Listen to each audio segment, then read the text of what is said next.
This is the Rich Dad Radio Show. The good news and bad news about money. Here's Robert Kiyosaki. Hello. This is Robert Kiyosaki, the Rich Dad Radio Show, the good news and bad news about money. And we have a very exciting program for you today. We have the infamous Doug Casey. Now, some of you may not know the infamous Doug Casey, but that's why you're listening to this program today, because when I think of Doug Casey, I think of Indiana Jones. In fact, he kind of looks like Indiana Jones. If he had a bullwhip and a gun on his side and a hat on, he looked just like Harrison Ford.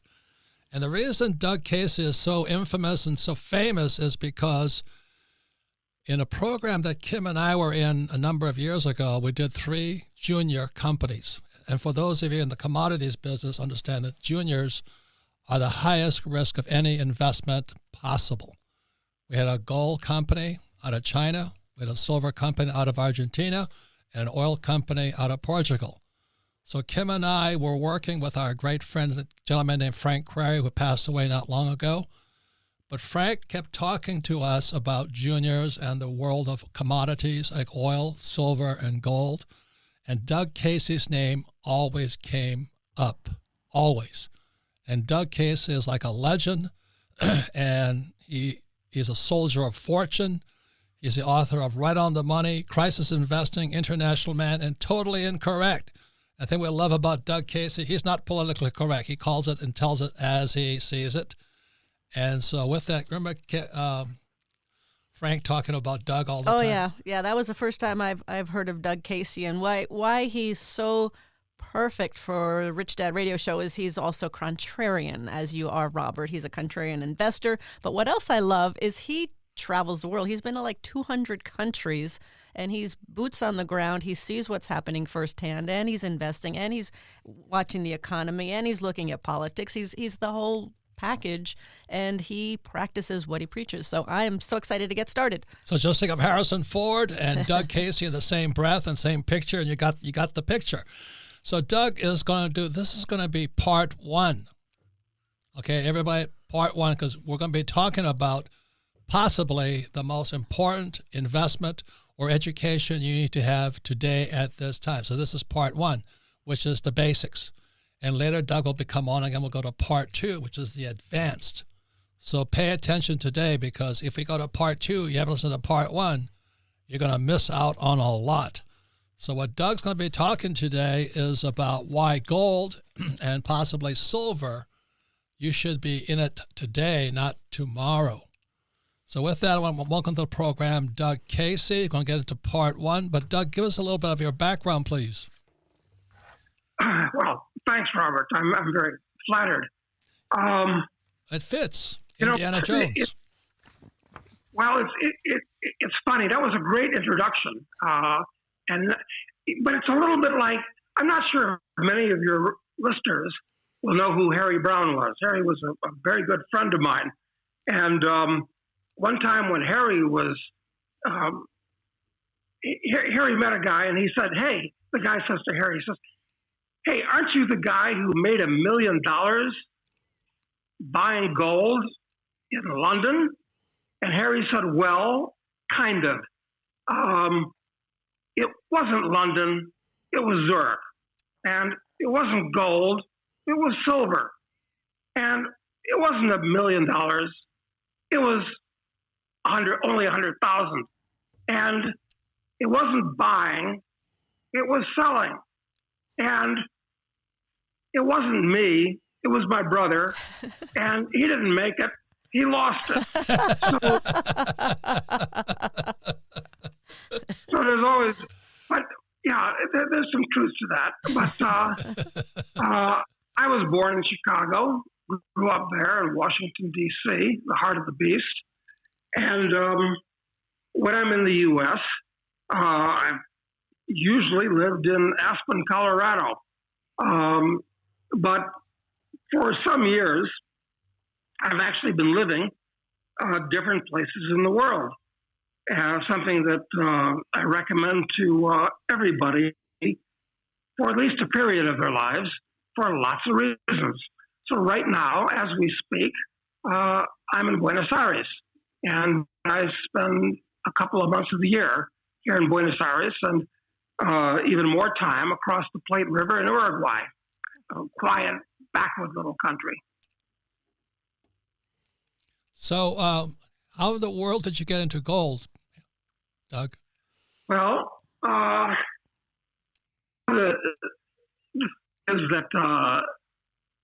first thing I wanted to be when I was a kid was a paleontologist. Dinosaurs. Everybody likes dinosaurs. And, of course, paleontology is a division of geology. So I became very interested in rocks and things of that nature. I got interested in gold in particular when I read a book by Henry Hazlitt called Economics in One Lesson. It's only about 120 pages, but it's brilliant. I'd say it's one of the 10 most important books anybody can read. What was the name again? What was the name again? Economics in One Lesson. By who? Henry Hazlitt. Hazlitt. Yes. Okay, Henry Hazlitt. Good. We'll look at it. It's a work of genius. Okay. And everybody should read it. You can start reading it in grade school. You can read it in postgraduate if you wish. It's that kind of book. Very, very well written. That introduced me to concepts of economics. And then I've already referenced my friend Harry Brown, who wrote a book in 1970 called You Can Profit from the Coming Devaluation. And it talked about why the U.S. dollar was going to collapse and why gold and silver were going to go up. And once again, it's a gem. And at that point, I started buying gold coins, got interested in gold stocks because of my interest in geology. And so that's how I got into this whole area. Good. And then let's Rich Dad is a radio. It's about the good news and bad news. So can you give me as much bad news as possible as what you see coming because of our foolish monetary policy since 1971 when Nixon took us off the gold standard? And you see it from a world view because you do travel the world so much. And so I know the U.S. affects everybody. It's a global economy. So, yes, what do you see? What do you see happening? Well, like I said, I'm in Argentina now, and I spend several months of the year here.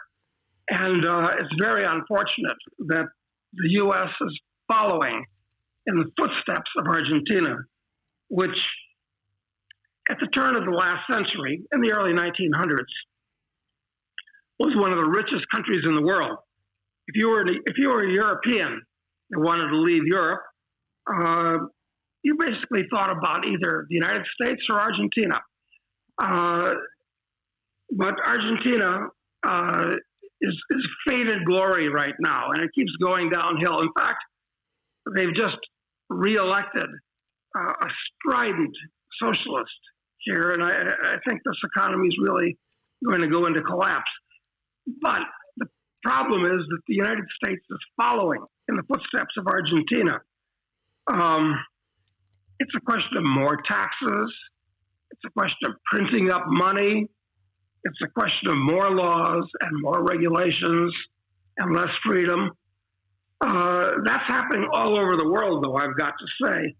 It's almost like what Joe Louis said. You can run, but you can't hide, because every country in the world is going in the wrong direction. And I tend to look at things from a very long-term historical point of view. In fact, most of the reading that I do for personal amusement tends to be history in general and ancient history in particular. And so I tend to look at things from that point of view. Well, really ancient history, of course, is geology. We can go back 4.5 billion years. But I'm very pessimistic about the way the U.S. has been evolving. In some ways, technology and science have been improving rapidly at the rate of Moore's Law, where knowledge doubles every 18 months, computers, for a long time. But that's only science and technology.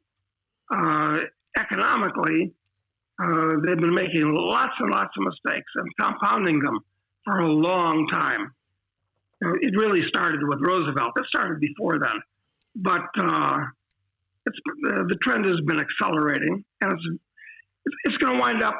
Robert, to answer the question, we're on the lip of what I call the Greater Depression. In other words, depression much worse than what we had in the 1930s, period from 1929 to 1946. It's going to be much worse, much longer lasting, and much different. So hold on to your hat. That's probably a longer answer than you were looking for. No, so that's perfect. And they didn't solve the problem in 2008.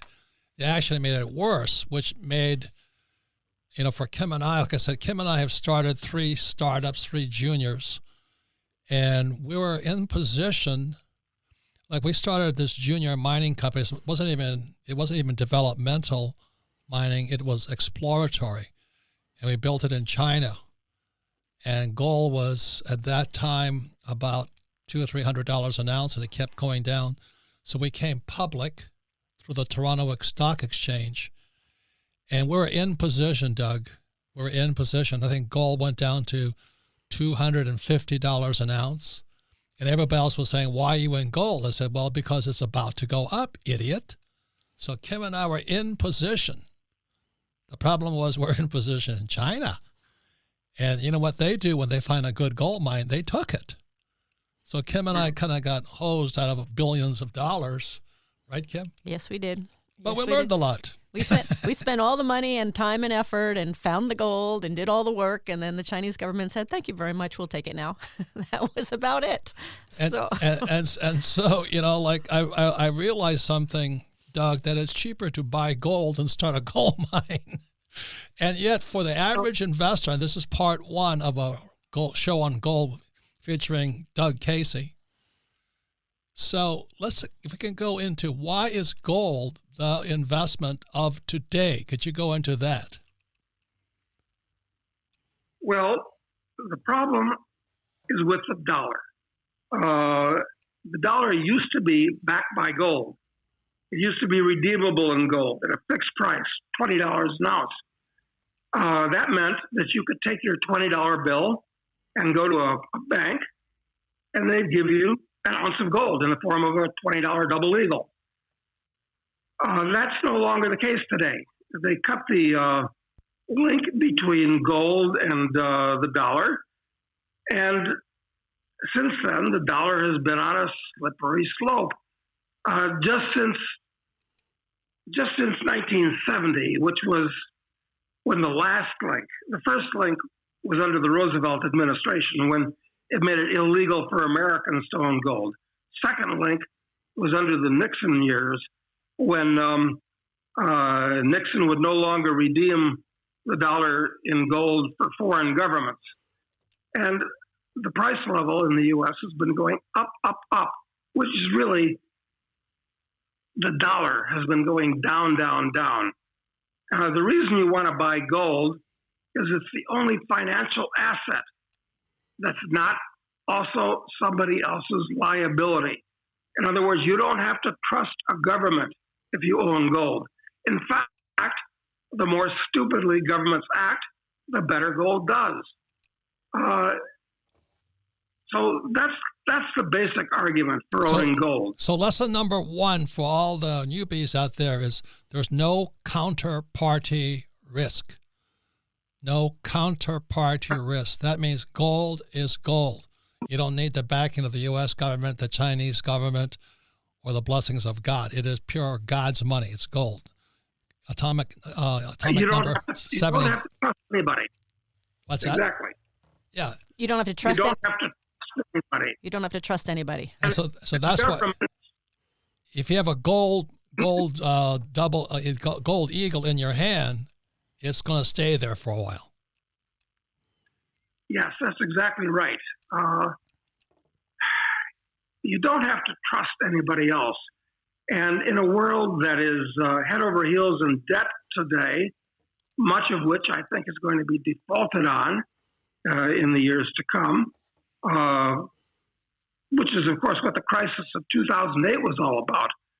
gold is the best thing to have. I don't know what else you can. You can own Bitcoin. Very interesting as a mechanism for transferring wealth across borders. But gold is basically where it's at, and you should do your savings with gold, not with dollars in a bank account. Okay, that's it. That's lesson number one. And again, this is part one with Doug Casey. Like I said, every time I think about Doug Casey, I think of Indiana Jones because he's all over the world, chasing gold mines and fruit flies all over the world. And he is really an international man. So this is part one with Doug Casey on why gold and silver are your base investments, especially today, especially since 2008 when they've been printing so much money and pensions and all that are about to collapse. So saving gold and silver is far better than saving dollars, yuan, and yen. We come back, we'll be speaking part two with Doug Casey again, why gold is your basic investment platform. What would you call that, Kim? Or your foundation. Right? Your gold would be the foundation. And I also would like to talk to Doug about, he talks about the Greater Depression coming and what does that look like and how do we prepare for that with gold and other But the biggest question everybody asks for, what do you think the price will be in 5 years? Everybody wants to know what the price will be. Short-term thinking. Like I said, Kim and I, we were in position when gold went all the way down to about 250 an ounce, and then the Chinese, we were in position, we're on time, we're on schedule. Damn, the CCP, the Chinese Communist Party, helped themselves to our gold mine in China. All's forgiven. They banned my book Fake because I mentioned those people in my book Fake, so they banned my book. But anyway, it was a good exercise, good lesson, so that's why I'd rather own gold than a gold mine. But when we come back, we'll be speaking to Doug because one of the best ways to make a lot of money is to speculate in the gold mining industry, not necessarily gold. So when we come back, how much will gold be? And what's the difference between investing in gold versus gold miners? We'll be right back. Welcome back to the Rich Dad Radio Show. This is Robert Kiyosaki, the good news and bad news about money. I'm here with my sweetheart, Kim. And you can listen to the Rich Dad Radio program anytime, anywhere on iTunes or Android. All of our programs are archived at richdadradio.com. We archive them because repetition is how we learn. And if you listen to this program one more time, you'll pick up almost twice as much. And all we do is we don't recommend anything. We just recommend you learn. And you can leave your review wherever you are listening to the show. Just let us know what you think of the show. Was it worthwhile, or what else do you want to hear? Because our guest today is Doug Casey. He's called the International Man. He's the author of Right on the Money, Crisis Investing, and Totally Incorrect. But for the years that Kim and I were in the junior mining business of gold and silver, Doug Casey's name always came up, and the people always referred to him. Our friend Frank and all the other guys on the Toronto Stock Exchange always referred to Doug Casey as more like Indiana Jones, this wild guy that traveled the world with a bullwhip and kept poking his nose in places where most people wouldn't go. And today he's living in Argentina, and he's speaking today about why our fear of the future, I think, is here today. For Kim and myself, and we're gold bugs, we're contrarian. But I've been investing in gold since 1972 when it was illegal for an American to buy gold. Imagine that. So, Doug, I want to get into it. What's the difference? Well, go ahead, excuse me. Go ahead, Kim, what do you want to say? So what I love about Doug is he is a contrarian investor, and he has years and years and years of experience of building his wealth in times of crisis. So what we're talking about today is Doug's talking about not a Great Depression, but a Greater Depression coming. So he is an expert on what to do with your wealth in terms of crisis, which is going to be coming, and we're going to find out when and how from him in just a moment. So this is crucial. I think it's on us right now because we have a bull market in stocks and a bull market in bonds, and that can't last forever. So anyway, Doug, we covered counterparty risk, which means there's nobody else except you and God and your gold. And as Jim Rickards recommends, keep it outside the bank because they can steal it in the bank. The next thing I want to get difference on is like Kim and I started off as junior miners. I'm a real junior. Out of Argentina was our silver mine, and our gold mine was in China. The Chinese took it from us. Silver mine's still going, by the way, which is good. But anyway, when do you invest in the physical gold, like, gold eagles or gold silver eagles or whatever you invest in versus a mine? What's the difference? Well, you buy the physical metals, gold and silver, and the best way to do it is in the form of coins. You buy those for safety, for prudence, for insurance, for savings. Totally different game than speculating in mining stocks. There are so many things that can go wrong in the mining business. It's probably about the worst business in the world, actually. Thanks for telling us now. Which we had known that years ago. We have to agree with you. Well, yeah, it is a terrible business. It's not even like it was in the 19th century, where if you found a gold mine, you were going to be wealthy. Today, because the world has been very picked over for thousands of years with people looking for gold, looking for silver, all the easy to find on-surface high-grade deposits, they've basically all been discovered. And many of them are in countries that make it impossible for you to mine. So your odds are hundreds and hundreds to one against you're actually finding a deposit.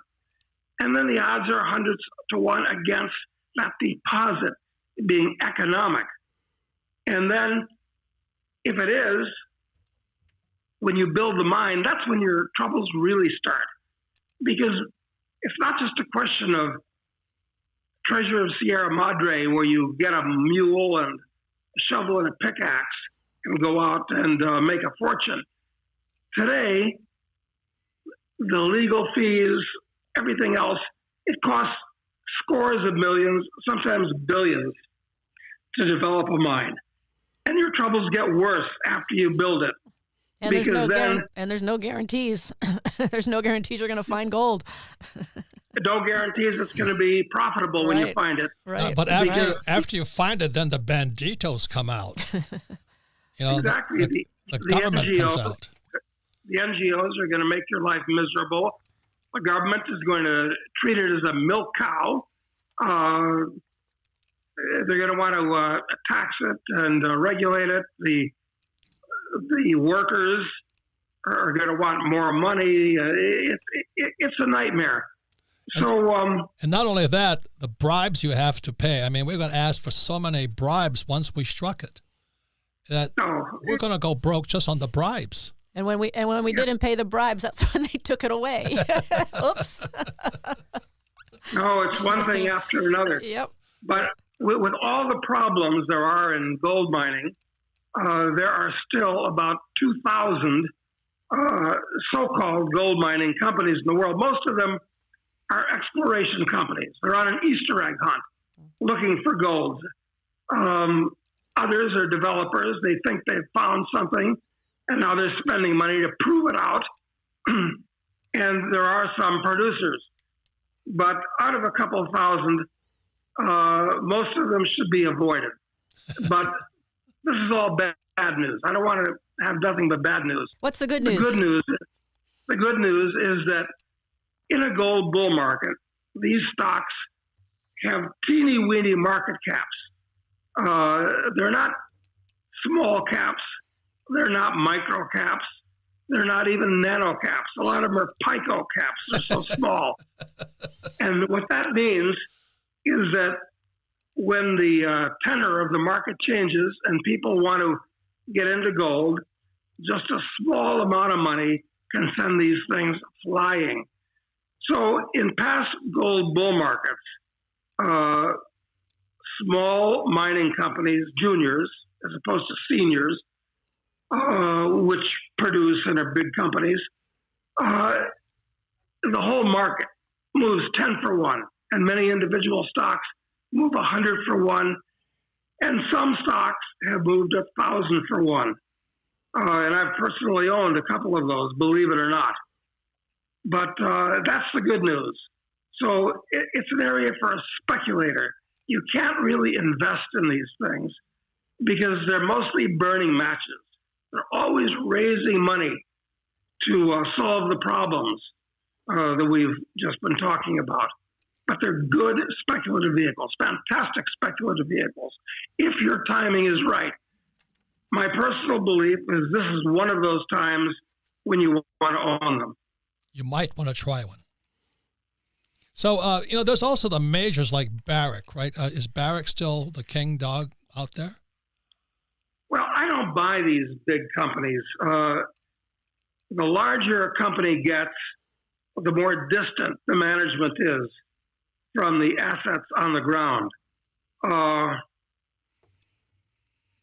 Big usually means slow moving and stupid. In fact, just like government. I prefer to own companies that where I personally know the management, and the management are the founders of the company, are major shareholders, and have real skin in the game. Now, so that's the kind of mining companies that I buy. But once again, I'll emphasize it's a very, very risky area, high potential, but very, very risky. So none of us are recommending you get into the miners, but if you are thinking about this might be the time, and if you find a little company like we started, little Mondoro Mining, where we hit a huge play out of Dalian, China, the problem was a good goal but wrong country, then you might strike it rich. So Doug, other than gold, you see this huge depression coming. Other than gold, are there other opportunities out there that you see that we should be paying attention to? Well, everything is overpriced in today's world. And that sounds like a strange thing to say. How can everything be overpriced? Overpriced against what? But the fact is that since the crisis started in actually 2007, but let's say 2008, these governments, not just the American government, but the Europeans, the Japanese, the Chinese, everybody, have been printing up currency by the bushel basket. And where has all that money, so-called, gone? It's created bubbles. It's created financial bubbles. We've had a bubble in cannabis stocks, which incidentally were very, very good to me. That bubble has burst, however. Cannabis may be interesting as a business, not interesting as a speculation right now. The bubble flowed into cryptocurrencies, which I do think have a future. Some of them do. There's a couple thousand cryptocurrencies like Bitcoin, but most of them are worthless or frauds or promotions. But some of them do have 100-to-1 potential, in my opinion. The stock market is in a bubble. The bond market is in a hyper bubble. I wouldn't own a bond to save my life at this point. There are very few places you can go for both safety and upside. I like commodities because most commodities are selling below their cost of production. Right. And of course, and you mentioned hogs because I don't know if it's swine flu or something, but there was some disease wiping out hogs. And Kim and I were just in Hungary, and you mentioned on YouTube with Kitco that you were investing in hogs because hog futures, or you're putting puts on hog futures because the Chinese eat pork. Yes, this is very interesting. Half of all the hogs in the world are in China, and China is by far the largest consumer of pork. Okay, basic fact. But the problem is that already half of the hogs in China, a quarter of all the hogs in the world, have died of swine flu. It doesn't affect humans, but it is deadly and incurable for hogs. And it's spread to Vietnam and Korea and other places in East Asia. It's spreading to Europe. And surprisingly, even though over a quarter of all the hogs in the world are already dead, and hog supplies are way down, in the United States, farmers are still losing money on hogs. In other words, they're currently selling at around 67 cents. But at that price per pound, that's for a hog on the hoof. But farmers are still losing money at that price. I think hog prices are going to have to go up a lot. But it's hard for the average person to do anything in the hog market. I was going to say, how do you invest in hogs? Yeah, you don't want to own a hog farm. No. Right now, it's a money-losing proposition. Might be a good time to buy a hog farm, but I don't want to manage a hog farm. I don't know how to do that. I'd make them all my pets. So, hey, Doug, the last question is this, okay? Gold is measured in currencies. So you have the Japanese yen, Chinese yuan, the European euro, the dollar, the peso. And right now, is it true that gold is reaching all new highs according to different currencies except the U.S. dollar? In other words, if you're a U.S. citizen with U.S. dollars, the price of gold is still cheap. But if you're in, let's say, Mexico, gold against a peso is now expensive. Is that how you look at it? Yes, you're absolutely right, Robert. Gold hit its last high in 2011 when it hit over $1,900 U.S. dollars. And since then, the U.S. dollar has been the strongest currency in the world. Now, why might that be? It's because in Europe and Japan, they have negative interest rates. I thought that was metaphysically impossible. But you actually have to pay money in some countries to put your currency in a bank. This is completely insane. It's not going to last. But because we have interest rates, positive interest rates here in the U.S., they're low, but they're still positive. A lot of money has been flowing into the U.S. dollar. So the U.S. dollar has been the strongest currency in the world. I think it's time to get out of the U.S. dollar and use that U.S. dollar to buy bargains in other countries. And frankly, gold is a bargain. Silver is even more of a bargain right now. It's relatively cheap relative to gold because it's also an industrial metal, not just a monetary metal, but an industrial metal. And like all commodities, it's cheap. Silver is selling below cost of production in almost every mine in the world today. And that's when you want to buy things, when they're cheap, when the producers can't make money producing them. That's when you buy them. And you sell them when the producers are making lots of money. Why? Because when they're making lots of money, they produce more. They open up new mines. They plant new fields with corn and wheat, whatever.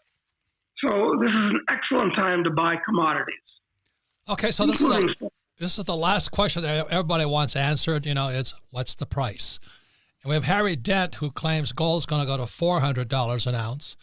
And we have Jim Rickards. By the way, he and I are writing a book together called The Ravens, coming out 2020. But he's calling for $10,000 an ounce for gold. Then you have Jim Rogers, who's waiting it to collapse, the price of gold to collapse. Then he's going to trade dollars for gold. So in between those three gentlemen, Harry Dent, Jim Rogers, and Rickards, where are you with the price of gold? Well, anything can happen. Just like negative interest rates, which, as I said, I thought were metaphysically impossible. Anything can happen. The only way that gold is going much lower than it is today is if we have a credit collapse. In other words, if massive amounts of debt in the world, of which, use the number you want, 40 trillion, 80 trillion, 200 trillion, it depends on what you want to look at. But if we have a credit collapse and that debt is all defaulted on, dollars will all of a sudden become very valuable. And yes, gold will go down. The price of everything will go down in dollars. I think that's very unlikely. what the Federal Reserve is doing, what the Central Bank of the U.S. and the central banks of other countries are doing. They don't want that to happen. So they're printing up money hand over fist. As a result, I think gold is going to go higher. There's going to be a panic in the gold. Pick a number. Well, it depends on the time frame. Eventually, the dollar is going to reach its intrinsic value, which is basically zero. It's the on-back liability of a bankrupt government. Pick a number over the next couple of years. I think we're going to see $3,000 gold in a couple of years. That's a good beyond call. Beyond that, sky's the limit. Yep. And the other side of it, Doug, you know what Rickard says? He says, you better buy it when you can buy it. And what he's saying that if and when that panic hits, you won't be able to buy it. It's going to dry up really fast. Would you agree with that? Yes, that's a good point, because for years, the Russian and Chinese governments have been very, very big buyers of gold. And I expect that we're going to see a gold-backed ruble and a gold-backed yuan in the years to come. Why? Because everybody has to trade in dollars today. But the Chinese and the Russians don't want to trade in dollars. They clear through New York. And you don't want to use your adversary's currency, maybe your enemy's currency. So they're buying gold. Now, how much gold is there in the world, you might ask? The answer is nobody knows, but probably about 6 billion ounces above ground. There's almost 8 billion people in the world. That means that there's only about 3/4 of an ounce of gold for every person on the planet. And a lot of governments are buying it now because they know that they're just trading paper with each other. So yeah, you should be buying gold now because the price is going much, much higher. And so, what? So you'd agree that if they start to buy it, you won't be able to get it. It is supply and demand. Well, you can always get it at some price, Right. Unless of course the government illegalizes it again and makes Americans turn in their gold. I don't think that's too likely, frankly, but anything's possible. Look, if one of these crazy Democrats is elected, they're capable of doing absolutely anything. So, yeah, you should be buying it now. And final question, Doug, is talking about this Greater Depression and this crisis coming. Any prediction on when or what we should be looking for to prepare? Well, it depends on who you are. For the average American, in some ways, the Depression started in the 70s because his take-home pay has been going up less than the general price level. It's gotten worse since 2008. So if you're the average middle-class American, your standard of living has been going down. If you're a rich guy, you've been getting a lot richer because that fire hose of money from the Federal Reserve has been flowing into the hands of the rich guys in the stock markets, in the bond markets, and the real estate markets. So it depends on who you are. But remember, a depression is a period of time when most people's standard of living drops significantly. And that's going to happen, especially when the financial markets melt down, which I believe they will in the next few years. Okay. Thank you very much. So listen, everybody, this is Doug Case again. When you think of Doug Case, you think of Indiana Jones, a soldier of fortune who travels the world, has a great life.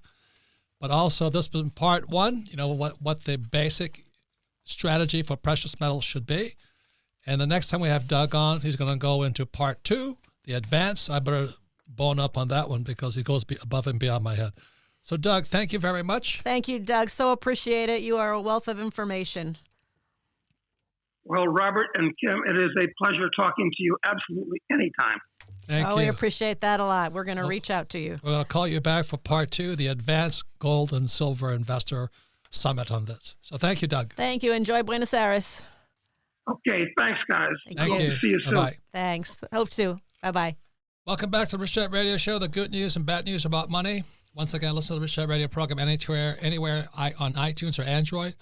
And all of our programs are archived at TheRichDadRadio.com because repetition is how we learn best. Listen to this program one or two more times or with your friends or family or business partners and discuss it, and your education level will blow your brain apart. You'd be amazed at how much you remember just for listening to one little program. Any comments, Kim? And if you do have a question and would like to ask a question of Robert or me or anyone else, use the hashtag AskRichDad on any social media platform. Ask Rich Dad if you have a question. And we are a pure education company. We'll make recommendations. Full disclosure, Kim and I own a lot of gold and silver, and we don't keep it inside this country. And we move it legally. You can move it illegally, move it legally, move it legally. Please do that. But that takes a while. But anyway, I don't trust our banks at all. We've done very well on it. But I want to talk about what it was like to start a junior mining company. So Kim and I started an oil company in Portugal, and people said, well, there's no oil in Portugal. And we found out they're right. There's no oil in Portugal. Well, going way back and meeting our friend Frank Crary, you wanted to learn. You said, I want to learn how to take companies public. It's called an IPO, initial public offering. And our neighbor said, oh, well, if that's what you want to do, you need to meet my friend Frank Crary. And that's how this whole thing started. And then Frank wouldn't meet with us. He says, I want to talk to you. Yep. So it actually goes back to a rule of thumb that is you have to be clear on what it is you want. And once you're clear on what it is you want, things show up. People show up. And Frank showed up. And then ask people who've already done what you want to do, you know. So I didn't listen to some stockbroker tell me to take a company public because they don't know anything about that. But Frank was the expert. They call him the silver fox of Wall Street. I don't know how many IPOs he did, but he did a lot of them, and he never went to jail. So he must have been pretty good. He was doing it legally. We always say do it legally, ethically, morally. So I had to call him, and he wouldn't talk to me. And finally said, okay, I'll give you 10 minutes. So I drove all the way up to his house in Arizona, a place called Pinnacle Peak, down this old road. And Frank was into horses and all that stuff, you know.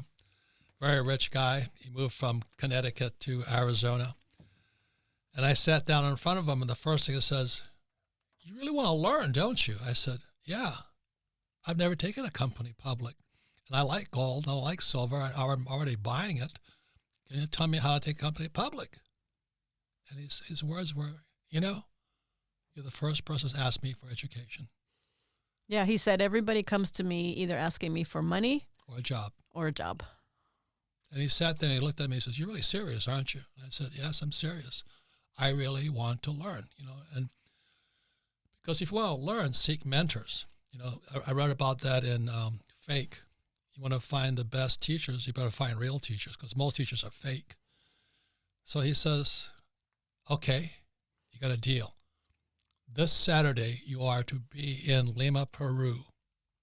I said, this Saturday? He goes, yep, because on Monday, you're meeting with, I can't mention the bank, you're going to meet with Banco, and you're going to inspect 3 gold mines for me. I said, this Saturday? And he smiled at me and he says, how bad do you want it, son? And he's already 90 years old, and I'm in my, late 40s. How bad do you want it? Remember that? I do remember that because we were scheduled to fly to Austin, Texas, and we were doing a filming because we were about to release the Cashflow game. And this was a filming that we were doing for the Cashflow game. And you came home and you said, Frank said, if I want to learn, I need to go to Lima, Peru this weekend. So I went to Austin, Texas. We still did the taping and all the filming necessary, and you went on to Lima. Yeah, this is 1995. Yep. And when I flew out of Lima, Peru, I didn't know anybody. And I walk into the bank and I say, I'm here to look at these three gold mines here up for sale. And they said, okay. And so I met one of Frank's engineers, mining engineers, and we drove up to 17,000 feet without oxygen. I nearly died up there. And then I crossed over to another mine, almost died up there too. And I kept looking at these gold mines, and I realized I didn't even know what gold mines look like. But then I started just opening my eyes up, and I came back to Scottsdale, Arizona, and so Frank says, what did you discover? I said, Frank, none of those mines will work. He goes, why not? I said, well, number one is that we'd have to fire everybody. If we fired everybody, their families are buried up there. I saw graves everywhere. They've been mining these places for 50 years. They have to kill, they would fire, they're not going to leave their families buried up there. And at the time, there was Shining Path, which was their guerrilla group. It's like their Viet Cong was going wild. And I says, the first thing they're going to do is kill our miners. They will come in. When we fire all the miners and put in new miners, they're going to kill our guys. And Frank smiled. He says, good. I already knew that. I just wanted to see if you'd go. That's a good teacher. And Frank became one of our best friends. Yes, he did. Yes, he did. And all the advisors like Kenny and all these guys, they just loved him. Yeah, we learned a lot from Frank. We learned a lot of life lessons. We learned a lot of business lessons, and he was a great mentor, and he was a guy that was the real deal. He totally practiced what he preached. So we'd have parties, and all the young guys would hang around him and just pick his brain. He'd tell us stories, and he was such a great, real teacher. He's one of the best we've ever had. Yep, he is. I miss him. He was such a good man. So, ladies and gentlemen, with Robert Kiyosaki, with Kim Kiyosaki, the Rich Dad Radio Show, we are an education company, but education doesn't mean getting an MBA. Getting an education means getting your boots on the ground, going to 17,000 feet, looking at gold mines and realizing you'd probably be killed if you started one anyway. But like I said earlier, I found out the good thing is it's cheaper to buy gold than to start a gold mine. Right, Kim? I'm going to buy gold, and I'm not going to start a gold mine. So thank you for listening. Thank you.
don't